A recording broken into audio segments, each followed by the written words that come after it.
Hi, I'm Turk Strongman at Thuran Kirama Chiraka. Thank you for selecting this third video in my series about men. How to raise your feminine appreciation above lust. Again, this is number 3. Before continuing, if by the end of this you like the video, then please give it a thumb up. And if you haven't done so already, please also subscribe to this channel now.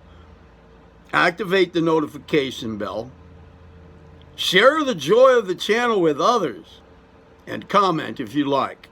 Those things having been humbly requested. Now, men, what is yet at least another way to raise your female appreciation? That is, your appreciation in adorations, expressions, and emotions, mentations, etc., perceptions regarding your female. All right.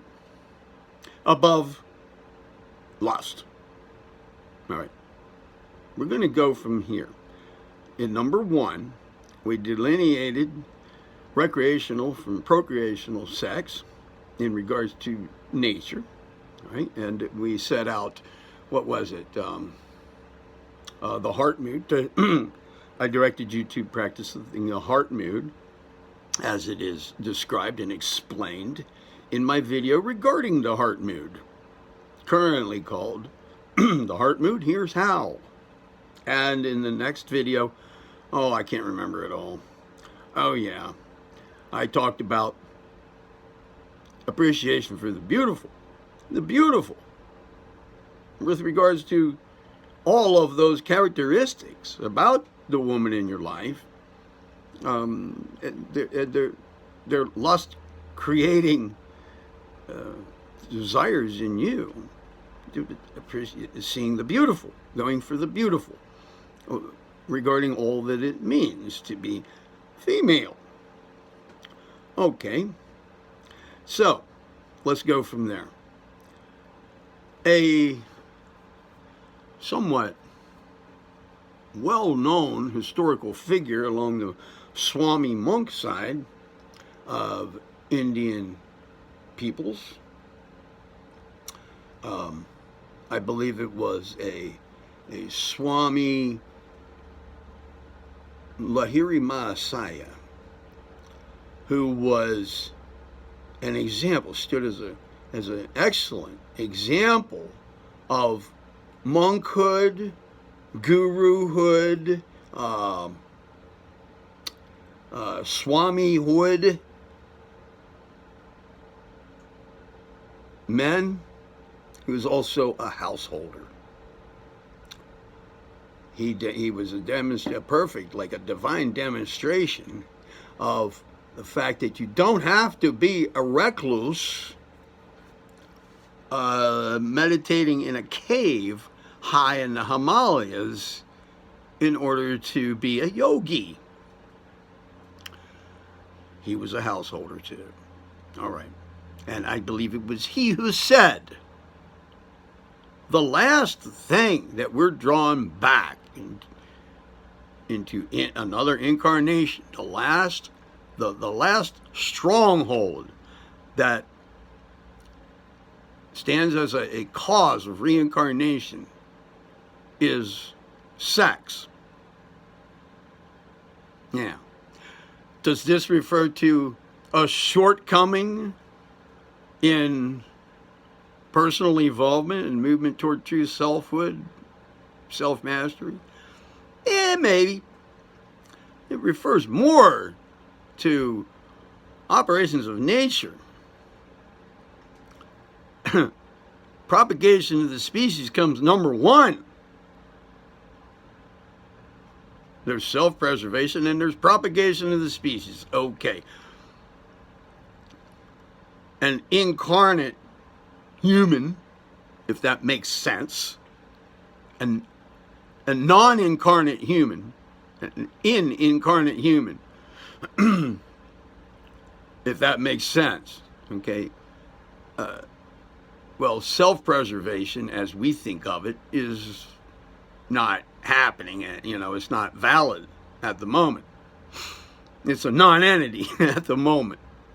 Okay, but propagation of the species just naturally, that's the strongest thing that would draw a person back, or it's the last stronghold that will. If all other reasons behind reincarnation or connections with the physical plane of manifestation, the material plane of manifestation, the last one is propagation of the species. Well, that says more about nature, doesn't it, than it does about the state of development, the level of attainment, personal attainment, or spiritual attainment of the being involved, the human being involved.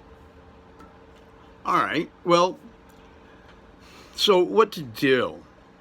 All right, well, as with all affairs in the Hindu and the Buddhist traditions alike, and others in with less direct statements and references to it,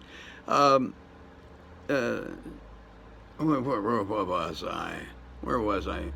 Oh yeah, indifference or non-attachment to the affairs of the world, the material plane speaking, the corporeal world, the spatio-temporal world.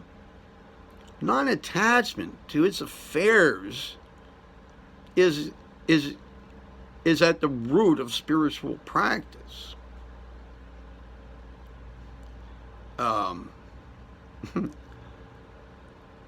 To not become so attached emotionally, right? To be able to let them go easily. To not be too attached and to not be too rejecting either. Just, in other words, non-attachment, not placing too much, not identifying with these things so much. Being able to take them or leave them more. Take them or leave them. Okay. Same with lust. Sex. This is a way, practicing in this direction, being able to just take it or leave it.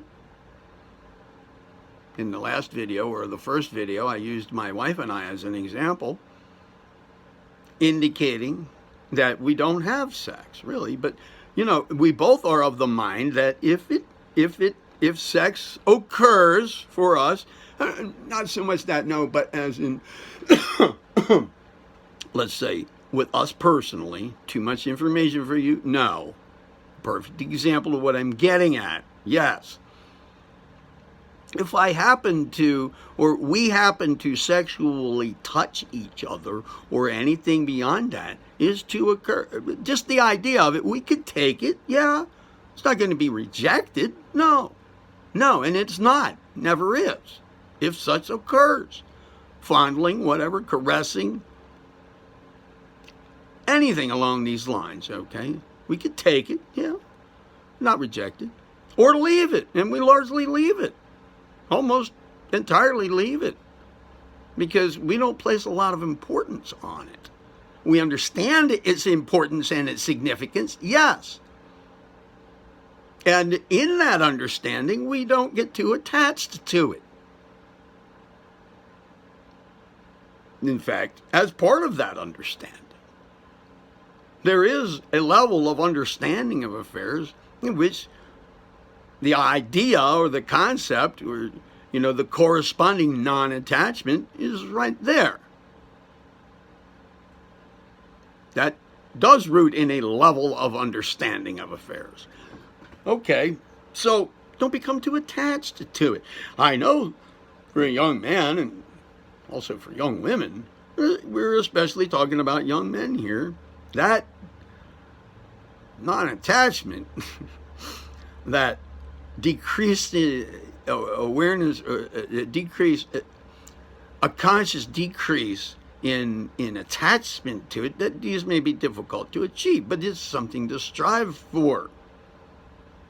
It may take work, yes, but it may help you to think in terms of what Lahiri Mahasaya Ji said.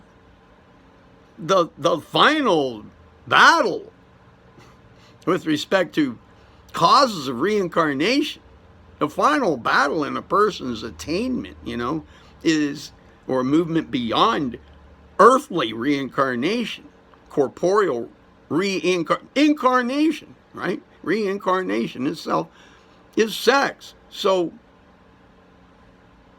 practice non-attachment to it while alive.